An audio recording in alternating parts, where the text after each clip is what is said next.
آج ہم کلام کی مزید اقسام سیکھیں گے۔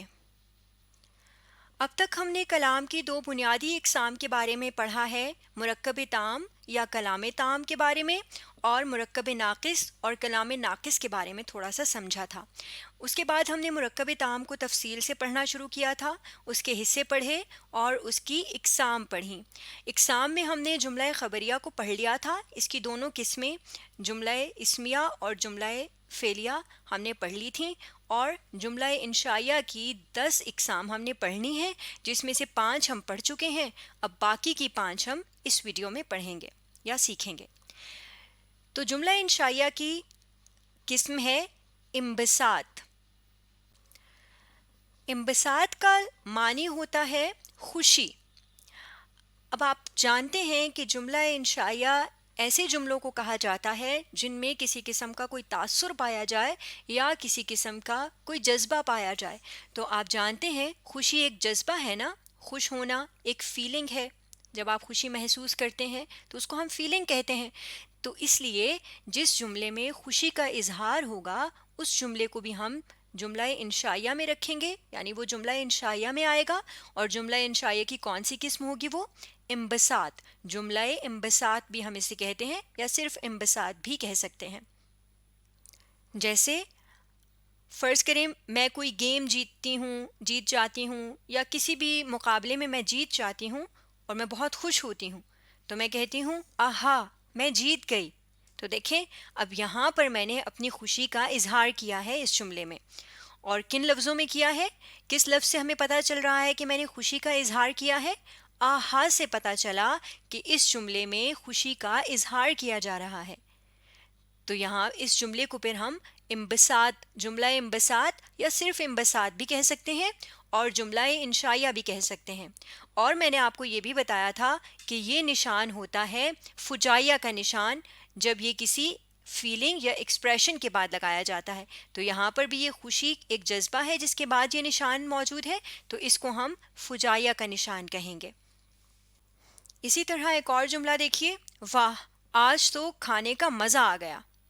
اب یہاں پر بھی خوشی کا اظہار کیا جا رہا ہے، خوشی ظاہر ہو رہی ہے اس جملے سے بھی کہ کھانا کھایا گیا، کھانا مزے کا تھا، تو اسے کھانا کھا کر خوشی ہوئی، تو اظہار کیا گیا واہ کہہ کے، واہ آج تو کھانے کا مزہ آ گیا۔ تو یہاں پہ واہ سے پتہ چل رہا ہے کہ یہ بھی، اس میں بھی خوشی کا اظہار ہے، اور جس جملے میں خوشی کا اظہار ہوگا آپ جانتے ہیں کہ ہم اس کو جملہ انشائیہ یا جملہ انبساط کہیں گے۔ تو یہ بھی جملہ انبساط ہے یا انبساط کا جملہ ہے، اور جو جملہ انشائیہ کی ایک قسم ہے، اور یہاں پر بھی آپ کو فجائیہ کا نشان نظر آ رہا ہے۔ اب جملہ انشائیہ کی اگلی قسم ہے امر، اسے ہم جملہ امر بھی بول سکتے ہیں۔ امر کا معنی ہوتا ہے حکم۔ یہ یقیناً آپ نے یہ لفظ سنا ہوگا امر، تو یعنی ایسا جملہ جس میں کوئی حکم دیا جا رہا ہوگا اس کو ہم جملہ امر کہیں گے، یا صرف امر کہیں گے، یا اسے جملہ انشائیہ بھی کہہ سکتے ہیں۔ جیسے دیکھیے یہاں پر ایک جملہ ہے، کتاب میز پر رکھ دو۔ اب یہاں اس جملے میں ایک کام کرنے کا کہا جا رہا ہے، اور وہ کام کیا ہے؟ کتاب کو میز پر رکھنا کہا جا رہا ہے، یعنی حکم دیا جا رہا ہے کہ کتاب میز پر رکھ دو۔ اور آپ دیکھیے آپ کو ہمیشہ امر کے آخر میں یہ والا نشان نظر آئے گا، کیونکہ حکم دینا بھی ایک تاثر ہے، ایک ایکسپریشن ہے، اور ہم یہ جان چکے ہیں کہ ایکسپریشنز یا تاثرات کے بعد اگر یہ والا نشان آئے گا تو ہم اس کو فجائیہ کا نشان کہیں گے یا صرف فجائیہ کہیں گے۔ تو یہاں پر آپ کو ہر امر کے جملے کے آخر میں فجائیہ کا نشان نظر آئے گا۔ ایک اور مثال دیکھیے، فوراً گھر واپس چلو۔ اب یہاں پر گھر واپس جانے کے بارے میں کہا جا رہا ہے، گھر واپس جانے کا کہا جا رہا ہے، یعنی ایک حکم دیا جا رہا ہے، اور اس کے آخر میں بھی آپ کو فجائیہ کا نشان نظر آ رہا ہے۔ تو جس جملے میں کوئی حکم دیا جا رہا ہوگا، کوئی کام کرنے کا کہا جا رہا ہوگا، اس کو ہم امر کہیں گے یا جملہ انشائیہ بھی کہہ سکتے ہیں۔ جملہ انشائیہ کی اگلی قسم ہے نہیں۔ جملہ نہیں یا صرف نہیں بھی آپ اس کو کہہ سکتے ہیں۔ اب یہ جو لفظ ہے نا نہیں، یہ بنا ہے دراصل نہیں سے. تو یہاں پہ نہیں کا یا جملہ نہیں کا کیا معنی بنے گا؟ یہاں پہ نہیں کا مطلب ہوتا ہے نا منع کرنا یا روکنا، انکار کرنا کسی بات سے. لیکن یہاں پہ نہیں کا جو مطلب ہے وہ منع کرنا اور روکنا کے معنی میں ہے. یعنی ایسے جملے جن میں کسی کام سے روکا جا رہا ہوگا ان کو ہم نہیں کہیں گے، جملہ نہیں کہیں گے، یا جملہ انشائیہ بھی سمپل آپ کہہ سکتے ہیں، کیونکہ یہ نہیں جملہ انشائیہ کی ہی ایک قسم ہے. جیسے دیکھیے زیادہ تیز مت بھاگو. اب یہاں پہ مت کا لفظ ہمیں بتا رہا ہے، مت کا معنی ہوتا ہے نا نہیں. تو یہاں پہ یہ لفظ ہمیں بتا رہا ہے کہ اس جملے میں کوئی کام کرنے سے روکا جا رہا ہے، اور وہ کام کیا ہے؟ زیادہ تیز بھاگنا. تو روکا جا رہا ہے کہ زیادہ تیز مت بھاگو. تو یہ بھی ایک تاثر ہے، کسی کو ایک کام سے روکا جا رہا ہے، اسے نہ کرنے کا کہا جا رہا ہے.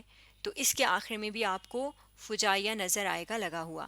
تو آپ نے جب بھی کوئی تاثر والا جملہ لکھنا ہے، جیسے امر کا جملہ یا نہیں کا جملہ، تو اس کے آخر میں ہمیشہ فجائیہ کا نشان لازمی لگانا ہے. اسی طرح ایک اور جملہ ہے، دروازہ نہ کھولیں. اب یہاں پر بھی نہ کے لفظ سے ہمیں پتہ چل رہا ہے کہ دروازہ کھولنے سے روکا جا رہا ہے، ایک کام کرنے سے روکا جا رہا ہے. اور یہاں پر بھی آپ کو آخر میں فجائیہ کا نشان نظر آ رہا ہے. تو یعنی یہ بھی جملہ انشائیہ کی قسم نہیں میں آتا ہے، جب کسی کام سے روکا جا رہا ہو. جملہ انشائیہ کی اگلی قسم ہے تمنا. تمنا کا لفظ تو بہت عام سا ہے، بہت کامن ہے، آپ اسے اپنی عام زندگی میں بھی استعمال کرتے ہوں گے. اس کا مطلب بھی آپ کو معلوم ہے، تمنا کہتے ہیں خواہش کو. تو ایسا جملہ جس میں کوئی خواہش کی جائے یا کوئی تمنا کی جائے، اس کو ہم تمنا کہتے ہیں، جملہ تمنا کہتے ہیں، یا جملہ انشائیہ بھی کہہ سکتے ہیں. جیسے کاش آج وہ جلدی آ جائے. تو یہاں پر دیکھیں لفظ کاش ہم تب استعمال کرتے ہیں نا جب ہم کسی چیز کی خواہش کرتے ہیں، جب ہمیں کسی بھی چیز کو حاصل کرنے کی یا کوئی چیز ہو جائے اس چیز کی خواہش ہوتی ہے، تو ہم لفظ کاش استعمال کرتے ہیں. تو اس جملے میں بھی لفظ کاش سے ہمیں معلوم ہو رہا ہے کہ اس جملے میں کسی تمنا کا، کسی خواہش کا اظہار کیا جا رہا ہے یا کوئی خواہش کی جا رہی ہے. اور یہ بھی ایک تاثر ہے، ایک جذبہ ہے کوئی خواہش کرنا بھی. تو اس کے بعد بھی آپ کو فجائیہ کا نشان نظر آ رہا ہے، جہاں پر ایک ایسا لفظ لکھا ہے جس سے ایک خواہش کے اظہار ہونے کا پتہ چل رہا ہے. تو اس لفظ کے بعد ہم نے فجائیہ کا نشان لازمی لگانا ہوتا ہے.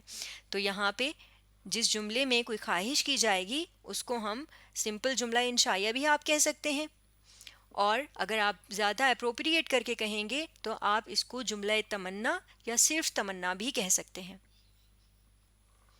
جملہ انشائیہ کی 10ویں قسم ہے تحسین.